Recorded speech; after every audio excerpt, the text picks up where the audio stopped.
harka fuunee akka moltan kabajamoo fi jaalatamoo daawwattootaaf dhaggeeffattoota qeeroo ganamaa raadiyoodhaaf TV kun kan dhaggeeffachaaf daawwachaa jirtan qeeroo ganamaa raadiyoodhaaf TV dha.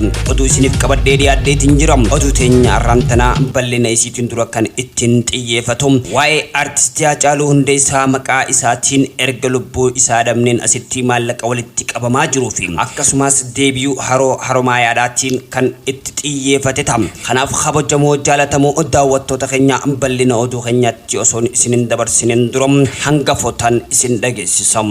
Waxabajjii 29 barkum 2020 kan lubbuu isaatti dhabne artistii Haacaaluu Hundeessaa tola ooltummaa uummata Oromootiif bara lubbuun jiru keessa tola ooleen maqaa isaatiin maallaqni paartii badhaadhinaa yookaan paartiin biyya bulchaa jiru Biltsiginnaan walitti qaban gara baankii daldala Itoophiyaatti yoo xiqqaate qarshii miliyoona 75 akka dhaqqabee jiruu fi baankota daldala Oromiyaa dabalateen baankota hedduu keessattis maallaqni walitti qabamaa jiraachuun dhaga'ameeti jira. Waliigala maallaqni walitti qabame maqaa artistii Haacaaluu Hundeessaa uummata Oromoo irraa qarshii miliyoona 87 ol akka ta'e dhaga'ameeti jira. Gurraandhala bara 1996 halkan keessaa kan itti dhabamteen haroo Haromaayaa waggaa 15 tura kan gooyitee turte bara baranaa rooba cimaa roobeen haroon Haromaayaa deebisee haroo Haromaayaa taatee argamteeti jirti. Uummanni Haromaayaadhaa haroo Haromaayaa itti bashannanaa turanis qananii hedduu itti dabarsaa turan garuu ammoo eega isin dhabamte gadda adda addaa isaanitti dhaga'amus hadiyyoo adda addaa isaan dhaaltus bara baranaa rooba cimaa roobeen haroon Haromaayaa isaaniif deebite waggaa 15 boodatti Haromaayaa taatee argamtee jirti. Uummanni Haromaayaatii fi akkasumas hawaasni naannoo san jiraatan martinuu haroo teenya tiifannee kunuunsuun qulqulleessuun nurra jiraataa jechuudhaan guyyaa arraantana qulqulleessaa ooluun dhaga'ameeti jira. Gulantaa guddinaa poolisii fi humna furgaatuu Oromiyaadhaa kan guyyaa arraantanaa sadarkaa jalqabaa hanga xumuraatti guyyaa arraantanaa sadarkaa guddina gulantaa kannaa kan ture pirezidaantiin itti aanaa naannoo Oromiyaa obbo Shimallis Abdiisaa dabalatee hooggantoonni hedduun argamaniiti jiran. Guyyaa arraantana gulantaan kun kan kennameef poolisii Oromiyaatiif namoota 2452 akka kennamee jiru haasawa gabaabaas pirezidaantiin naannoo Oromiyaa obbo Shimallis Abdiisaa bu'aa bahii poolisiin Oromiyaa keessa dabran irratti golti seenaa akka ijaaramtuuf waada galuun isaanii dhaga'ameeti jira.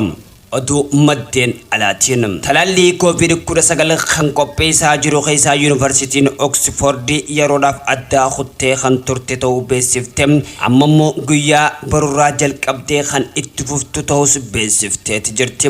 Talaalliin COVID-19 barkum 2020 hanga barkum 2020 takkaatti biyyoota adda addaatii fi dhaabbattoota fayyaa adda addaarraa qophaawaa jiran walumaa galatti 180 keessa kan yuunivarsiitiin Oxford qopheessaa jirtu isa tokko ta'e argameeti jira. Tolee kabajamoo fi jaalatamoo daawwattootaaf dhaggeeffattoota qeeroo ganamaa raadiyoo fi TV kun hangafoota keenya bal'ina oduuttiin isin dabarsa. Oduu har'aa waliinis Anobsaa Ridu'aani. Oduu teenya wajjin turtii gaarii. Haroon Haromaayaa qulqulleeffameeti jira. Haroon Haromaayaa bishaan qabachuu irratti hundaa'uudhaan bara baranaa jiraachisuudhaaf hojii bal'aa qulqulleessuun gaggeeffamee ooleeti jira. Haroon Haromaayaa waggaa 15 oliif kan qooree ture yookaan kan goggogee ture ta'uunis ni yaadatama. Haroon kun baatii gurraandhalaa bara 1996 guutumaan guututti kan qooree yookaan kan goggoge ganna akkana roobuudhaan rooba qabachaa haroo ta'uu isaa argameeti jira. Akka namoonni hedduun dubbachaa turanitti haroon Haromaayaa baroota 15 duratti haroo sirna bashannanaatii fi akkasumatti illee haroo itti uummanni Haromaayaadha ittiin if jiraachisaa turan ta'uudhaas dubbachaa turan. Haroon Haromaayaa waggaa 15 oliif kan goggogee ture yeroo ta'u wayita ammaan tana barana rooba cimaa roobuudhaan haroon kun qabachuu dandeesse. Haroon kuufamtee Haromaayaa deebitee jiraachuun dhaga'amaati jira. Akka namoonni naannoo saniitii fi namoonni haroo kana mi'aa isii beekan dubbachaa jiranitti haroon kun erga deebi'amee asitti gammachuu hedduu uumuudhaan namoonni durillee akka gaddanii ammas daran gammachuutti akka jirantu dhaga'amaa jira.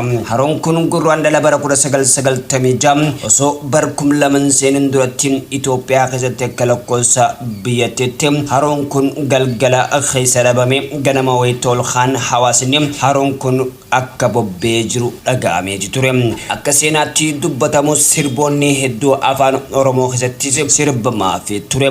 Haroon Haramaayaa iddoo itti bashannansiiftu laga gamaaf gamasitti doonii yookaan dooniidhaan garas hawaasni moggaa lamaanii itti wal qunnamu taatee argamtee turte. Haroon kun qabeenya hedduu agarsiisaa qabaachaa turattus akka fakkeenyaatti qurxummii yookaan kalluunaa fi kan qofa osoo hin taane shimbirroota allaattii bararan keessaa kanneen akka daankiyyeen achirratti akka argamaa turtee fi namoonni hedduunis bashannana daakkii bishaaniitiif akka itti fayyadamaa turan ta'uunis ni yaadatama. Haroon Harumaayaa hora kana kan baranaa kan tursiisu qulqulleeffachuun hawaasni yoo kunuunsi qofaa kan turtu jechuudhaan hawaasni dubbachaati jiran. Barri 2012 yookaan barri 2020 bara uummanni Oromoo dukkana hedduu itti keessummeessatee argameeti jira. Gaddoota hedduu kan ittiin dabarsan keessattuu waxabajjii 29 barri 2020 akka bara faranjootaatti halkan keessaa sa'aatii 3 walakkatti kan lubbuun itti dhabne artistii Haacaaluu Hundeessaa ta'uun argameeti jira. Ergasii akka lakkoofsa biyyattiitti ammoo waxabajjii 12 bara 2012 ta'ee argameeti jira. Artistii Haacaaluu Hundeessaa wayita lubbuun ittiin dhabne jalqabee hanga guyyaa arraantanaatti gaddootaa fi jechootaaf gochoota adda addaatis nurrattis raawwatamaati jira jechuudhaan dubbatamaati ture. Keessattuu gaahidaaf ajjechaa reebochaan daran hammaataa itti fufus kanneen lubbuu hedduu itti dhabne saniin boodatti ta'ee argameeti jira. Hidhamtoonni siyaasaa mana hidhaatti kan guuraman ta'anii argamaniiti jiran. Bara 2012 xumuramee akka biyyattiitti yookaan akka lakkoofsa Itoophiyaatti barri 2013 seensa ta'ee argameeti ture. Sababa ayyaana bara 2013 sababeeffachuudhaan kabaja isaarratti galma aadaa Oromootti kan gaggeeffame qophii guddicha OBN miidiyaan biyyattii taasiseen badhaasota namoota adda addaatiif beekamtii namoota qabsoo Oromootii fi akkasumatti illee waa'ee Oromootiif seenaa hojjetan badhaasuu irratti argameeti ture.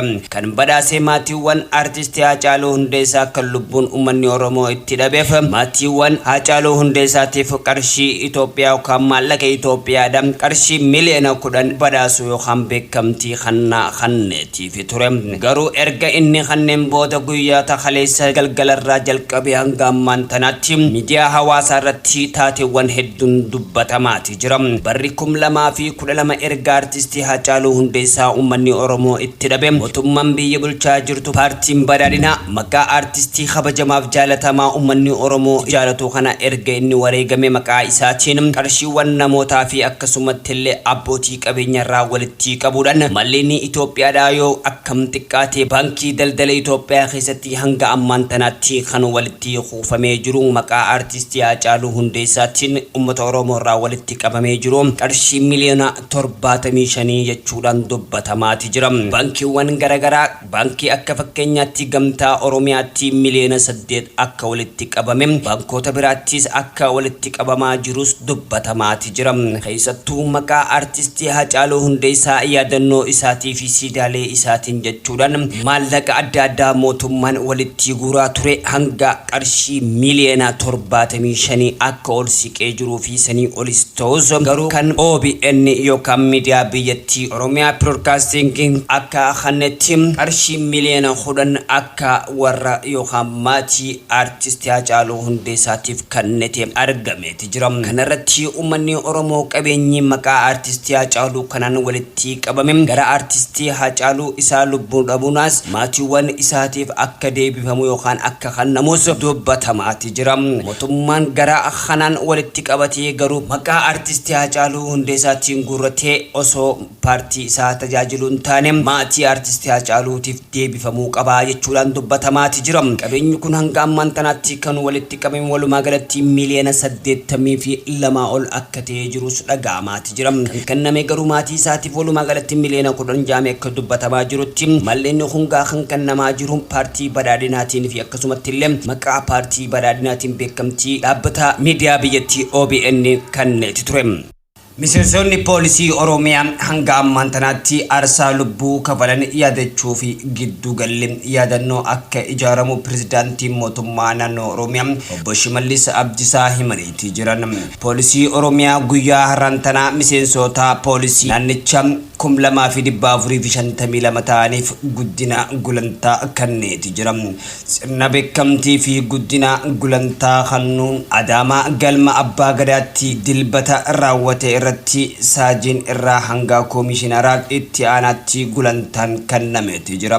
Miseensi poolisii dirqama heera mootummaa federaalaa fi naannoo Oromiyaa kennameef bahuun gahee ol aanaa gumaachaniif guddina gulantaa fi beekamtiin kennameef jaan obbo Shimallis Abdiisaa pirezidaantii naannoo Oromiyaa itti aanaatti kan bulchaa jiru. Poolisiin Oromiyaa erga naannoon Oromiyaa ijaaramtee kaasee aarsaa lubbuu baasuu lafee isaanii itti cabsu aarsaa qixxee hin qabne baasuun Oromiyaan bakka amma jirtu akka geessu gumaacha ol aanaa bahe jechuudhaan obbo Shimallis Abdiisaa haasoo isaanii keessatti taasisaniiti jiran. Poolisiin Oromiyaa keessaa humni addaa poolisii Oromiyaa sarbama mirga namummaa koomiin adda addaa irratti yoo ka'u dhagahamaati jira. Pirezidaantiin Shimallis akka jaanitti mootummaan miseensota qaama nageenyaa hanqina naamusaa hanqina ogummaa fi mirga namummaa fi dimokiraasii kabajuu irratti rakkoo qaban irraa araaraman tokko malee tarkaanfii fudhachaa ture jechuun dubbate.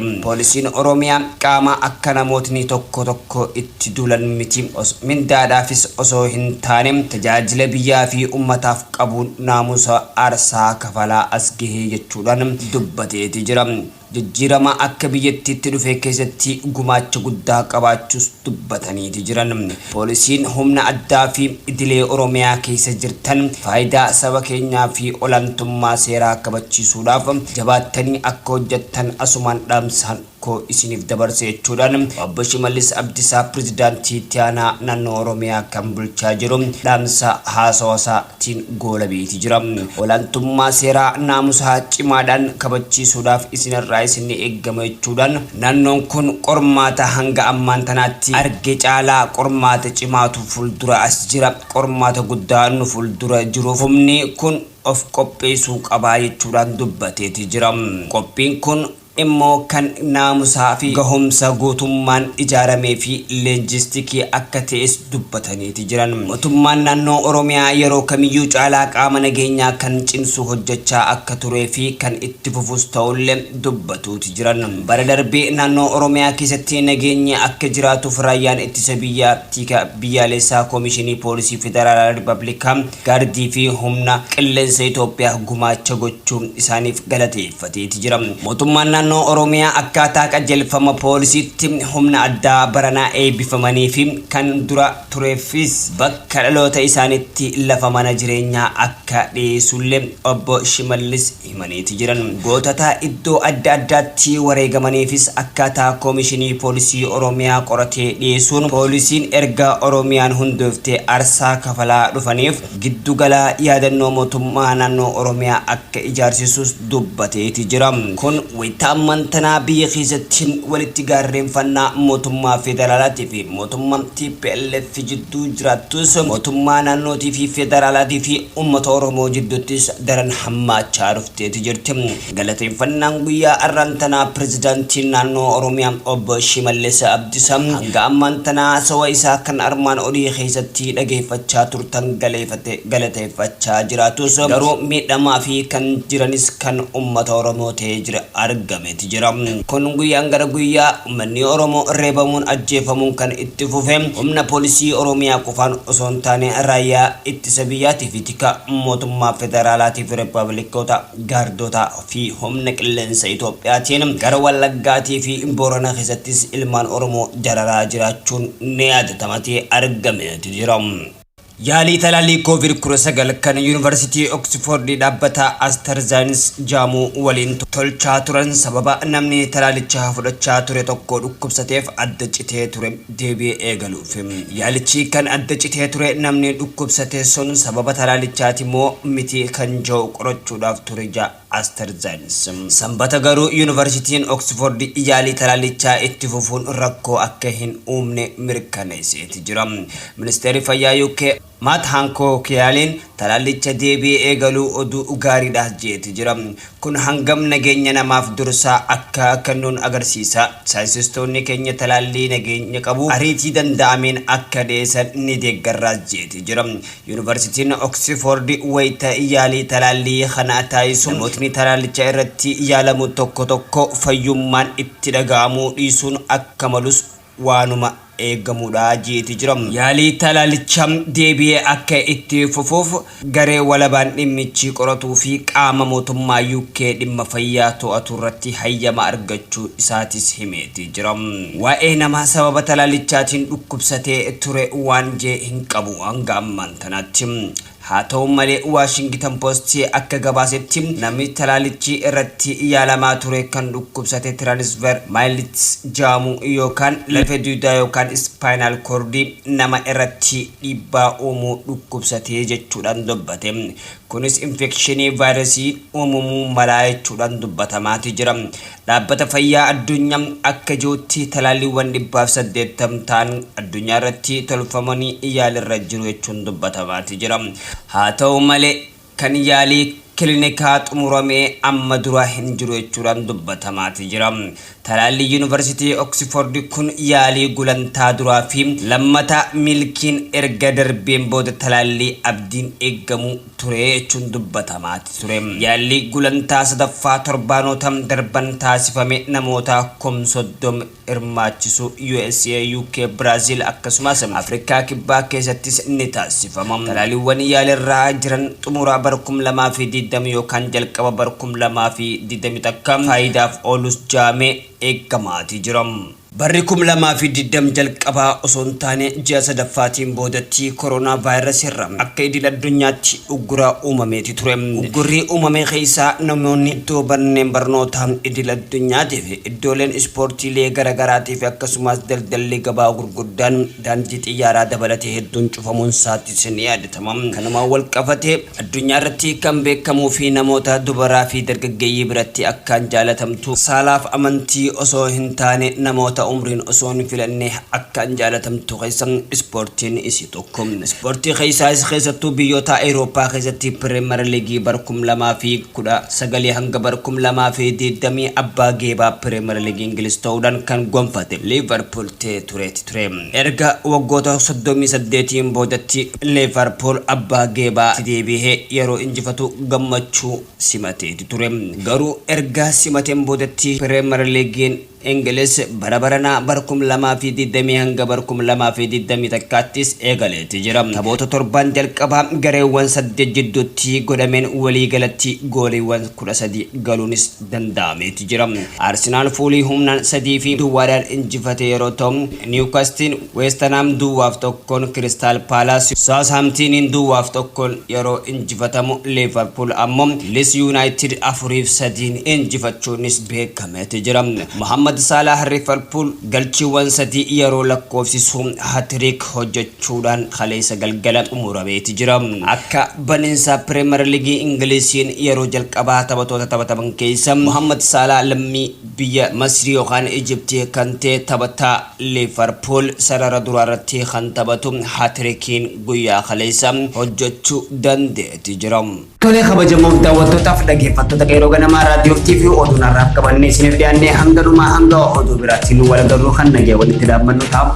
Oduu har'aa waliin isaan kan isin faana turoof saaru du'anii hanga oduu biraatiin waliin dachaanoo nagaan nuuf turoo.